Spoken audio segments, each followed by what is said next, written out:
It's the #1 murder for hire hit video of the year. Is your husband Michael? Okay, I'm sorry to tell you, ma'am, he's been killed.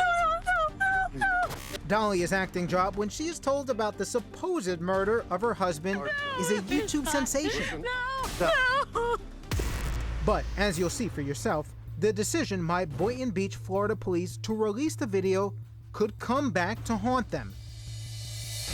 But for now, court watchers, get ready for the big third act of Dalia's reality show, as her attorneys try to get her out of the mess she has created for herself.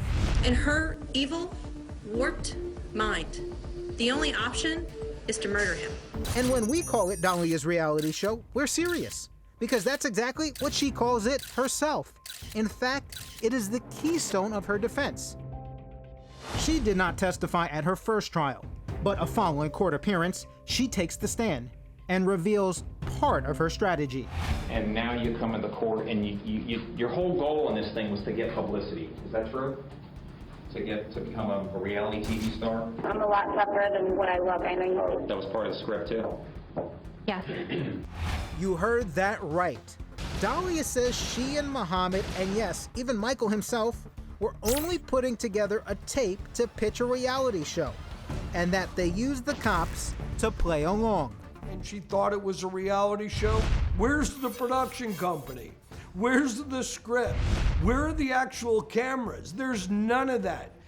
And Mohamed told you to say that I'm a lot tougher than I look? I had to go in that meeting with Witty Jean, and as though, that's what I wanted to have done. This is a product of her own imagination, and it's unfathomable that she thinks she can hang a defense on that. None of it was real. I had no reason to believe that he was going to get hurt. So this is part of the script as well, right? But in reality, Dalia says nothing about any such show when she has Michael on the phone after her arrest. There's no discussion about reality shows, only Dalia's very real situation. Just give me time so I can talk to you.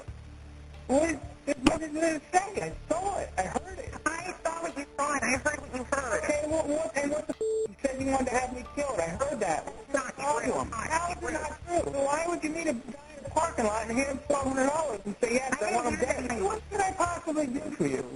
I don't get it. What can I do? You're not even trying. Trying what? I'm sitting here like a dumbass. Her old boyfriend, Mohamed, who worked as an undercover informant for the police, says it was no reality show. I brought $1,200. Like, that's all I brought. Sure. It's like, I'll give you 20 once it's done. And Michael himself gets grilled about it on the stand. Did you ever try out for a reality show? No. Did you ever have aspirations to be on a reality show? No. Did you ever write a script for a reality show? No. Did you ever act out any scenarios with a defendant for a reality show? No. Incredibly, the defense insists that the real criminal is Michael, who set everything up to get rid of Dalia. Just like everything else in his life, Mr. Dippolito has duped somebody again. He's duped them into representing to you that he is a victim in this case. All things considered, the trial moves along real quickly and is over in 2 weeks. This was cold, calculated, premeditated. In her evil, warped mind, the only option is to murder him. The jury has no problem reaching a verdict. Dalia Dippolito was convicted of solicitation for murder and was sentenced by the judge to 20 years, almost the maximum sentence. He called her a monster.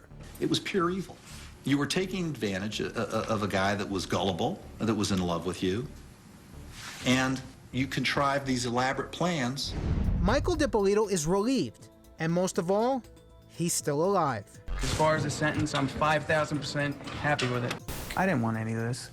And I feel bad for her in a way of, not like it's my wife I feel bad. I feel bad for her that she's a lost person, But not so fast there, Mike. Like a lot of reality shows, this one has a twist. Dalia's attorneys come right back and file an appeal. Listen, we had a report of a disturbance at your house, and there were shots fired. Remember that video police released before the trial? And he's been killed. He's been killed, man. I'm sorry. No, it's Her attorneys say because it was such a YouTube sensation, some of the jurors may have seen that tape and formed an opinion on her guilt. They also claim the jurors were not questioned properly about the pretrial publicity before being chosen.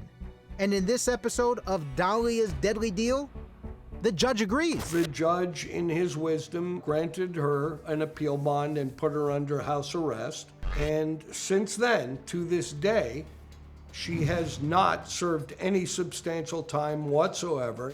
So here we are, several years later, and Dalia is in a very unique position. She's been granted a new trial.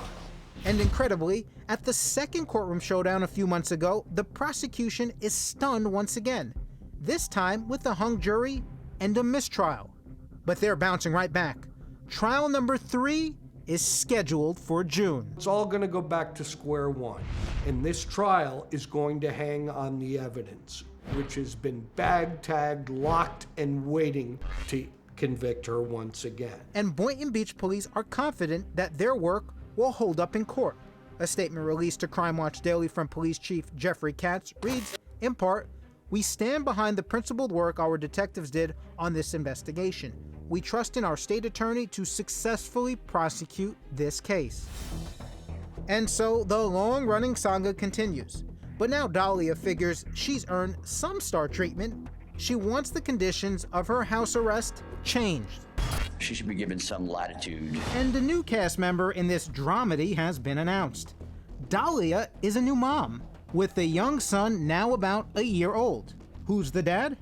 That's another mystery. I think as your kid's getting bigger, Judge, it's getting really difficult to sit in the house with their kid all day and not do anything. So far, she's been holding her own in court, but not today. The purpose of in-house arrest is to have somebody on in-house arrest. How will it all end? That's up to the jury. But at least one person in the know says it's only a matter of percentages. This is South Florida, so anything can happen. But I would say I'm 5,000% sure she's going to get reconvicted.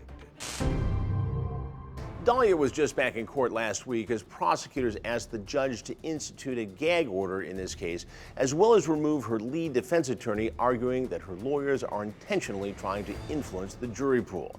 So far, the judge has not made a ruling on that. And we want to hear from you. Do you think Dalia should go to prison for her alleged crime? Sound off on our Facebook page.